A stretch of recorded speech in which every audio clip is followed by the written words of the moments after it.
Hey everybody, welcome to my YouTube channel. Thank you so much for stopping by today. Today I have a couple of tutorials. I'm going to share how I make just a basic box for some of my projects, and then also how I do my bows on all my projects. So first I'm going to start with the box. So I've drawn up a diagram here these are not actually 2 inches. This is just a diagram to illustrate how you go about making any kind of a box. So in this instance, I want to make a box that has a 2-inch side that comes up on the side, 5 inches across, and then 6.5 down. And so obviously I need my 2 inches on this side too. But this is the format that you would follow for any box. So if I wanted it to be 6 inches, then it would be, 6, 2, and 2. And then, and then obviously whatever you want long. So for this size box right here to be 5 with 2-inch sides, 6.5 with 2-inch sides, I cut my paper to 9 by 10.5. I just added them straight across is all I did. So this is the paper. I've already scored it, but I'm going to go through how I did it. So because I want 2-inch sides, I cut this paper to exactly 9 by 10.5. All I have to do is score for my 2. I don't have to worry about going across and measuring here and here. All I have to do is score here. So I score on the 2 and I flip it. I score on the 2, I flip it. Score on the 2 again, flip it, score on the 2 again. Now you would do this for any sides that you want. If it was a 1.5-inch side, you would score at 1.5 and go all the way around. That's how I do it. You don't have to keep track of measuring like, oh, it's at 2 and oh, it's at 7. No, just do 2 all the way around. So now we have the beginning of our box. Now, a lot of people do these, there's all kind of different ways to do it. But I choose to, first of all, you could go from this side or this side. Basically, you're making a tab. So I'm gonna cut down this side. This is usually the way I do it. And I like to miter, or I think you take like a little sliver out, just like that. And then I take a little sliver out here. It just ends up making your box go to bed. It makes it go together better later on. And so then we're gonna go around. We're gonna do it here again. And we're gonna take out a little sliver. And then we're gonna take a sliver out of this one. And then we're going to move up to the top. I'm going to take a sliver out the side right here. And then I'm going to go ahead and cut straight down my line again. You're just cutting straight down on the line. And again, straight down on the line right here. I'm going to do a little sliver. And then one more right here. Now, okay, so now we have our box. So at this point, what we'll do is we'll go ahead and we're just gonna fold on our score lines, just like so. Sorry about that. So we're just gonna fold on our score lines.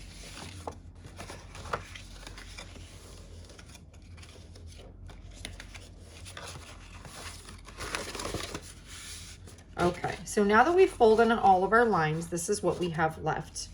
And just for on the diagram, so you guys can kind of see what I did.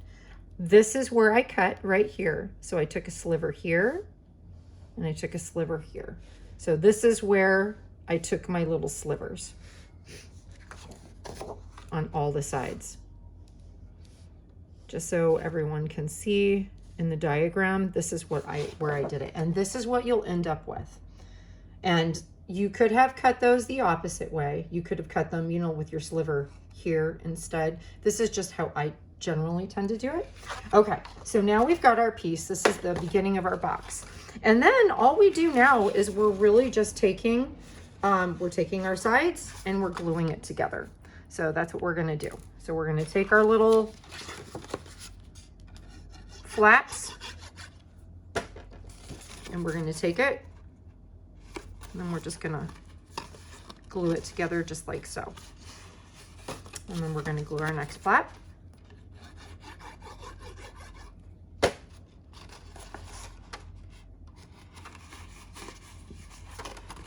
then we're just gonna continue all the way around.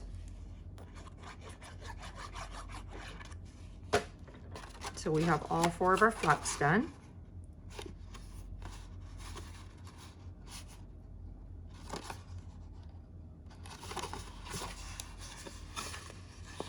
And then our last one.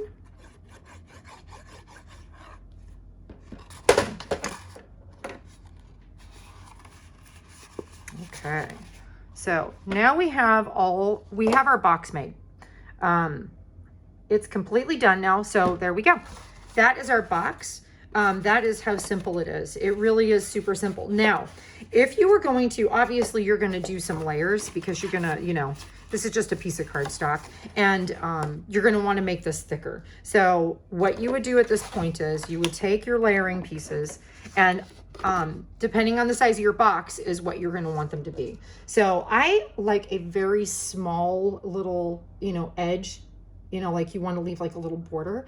I only like a small border. So I take off 1/8 of an inch on each side. So if it's 2 inches wide, 2 inches tall, then you want to cut your piece by 1 3/4. That'll actually give you 1/8 on each side.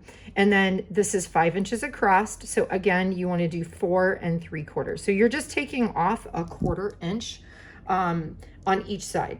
So 4 3/4 wide by 1 3/4. And if you're using a directional paper, just remember that when you're doing it, because your 4 3/4 is going across. So if it's directional, you want to make sure, I've made that mistake plenty of times. Make sure you're cutting it in the direction that you want. And then same thing with this. You would cut your piece that's 5 by 6 1/2. You would cut it to 4 3/4 by 6 1/4. And that would be your layering piece that would go right in here. Now, if you were gonna add feet onto this, I've made a project last year or something, maybe a couple years ago, that was a box that I put little feet on the bottom. You would definitely want to make this more sturdy. So in that particular video, I made a Halloween box. It was like with just, like stuff inside.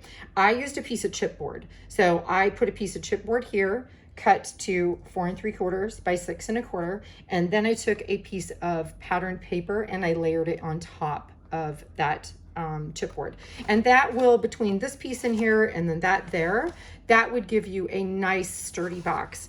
I like to use layering pieces on both the outside and the in, unless you're using really heavyweight cardstock. It's a little bit flimsy. So it depends on what you're making and it depends on your project. But that is how I do my boxes.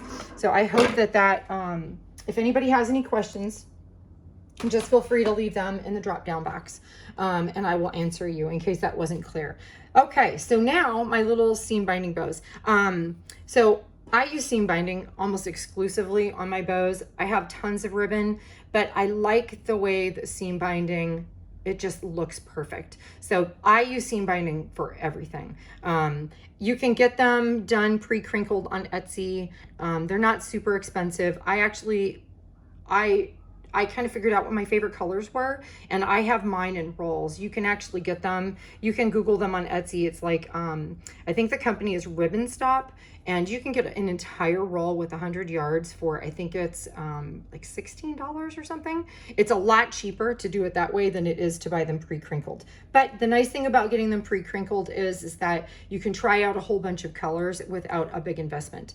So those are my seam binding bows. And I'm going to show you how I do these. Okay, so I hold it in my hand just like so. And then I'm going to hold it right here with my thumb. And then I'm going to work with these 2 fingers. This is how I do it.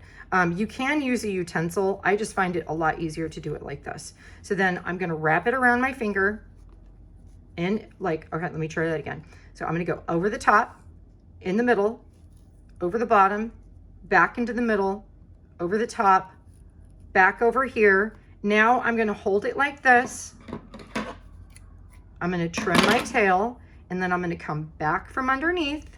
I'm going to push it over. So I'm going all the way over the top, over to the end, just like so. And then I'm going to pull my tail around, and I'm going to tuck it in underneath. So, and then you pull it, you just wiggle it and pull it tight. So, and then you pull it off your finger. Now, and it's perfect. You can wrap this around your fingers as many times as you want. You can also spread your fingers out more if you want a larger bow. So let's do another one again so you can see it again.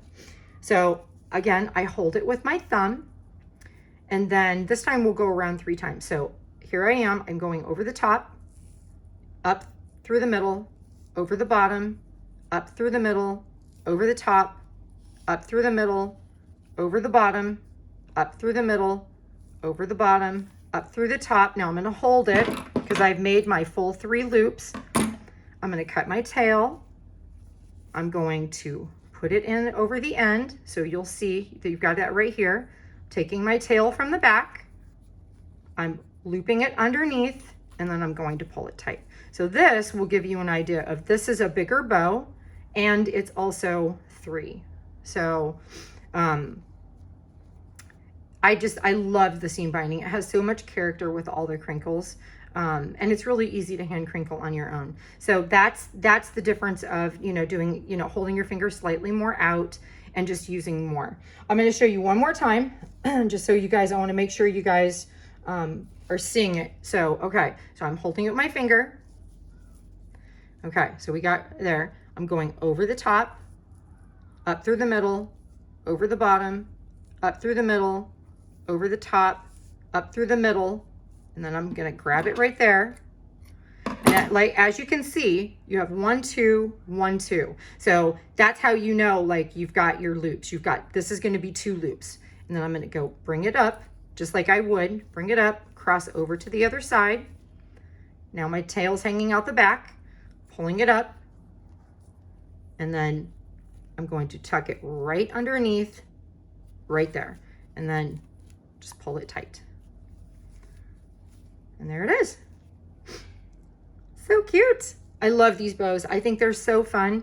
I will list in the drop-down box the one lady on Etsy. When I do buy pre-crinkled, I love to get it from her. I'm spacing on the name of her shop, but she has a fantastic shop. She has lots of pre-crinkled. She has them in color collections, and they're really reasonably priced. I think they're like $4 for 5 yards or something like that. And like I said, the really fun thing about doing that is it's a small investment and you can get a whole bunch of colors instead of, if you buy a roll, you've just got 1 roll. So anyway, well, that is my tutorial. Those are my tutorials for today with my bows and my boxes. I hope that all my directions were nice and clear. If anybody has any questions and would just leave them in the drop-down box in your comments. Sorry, just leave your questions in the comments, and I will get back to you with some answers. Anyway, thank you so much for stopping by today and spending some time with me. I do hope that these tutorials were helpful, and I will be back very soon with another design team project. So I hope you guys have a fantastic week. Thanks for stopping by. Bye.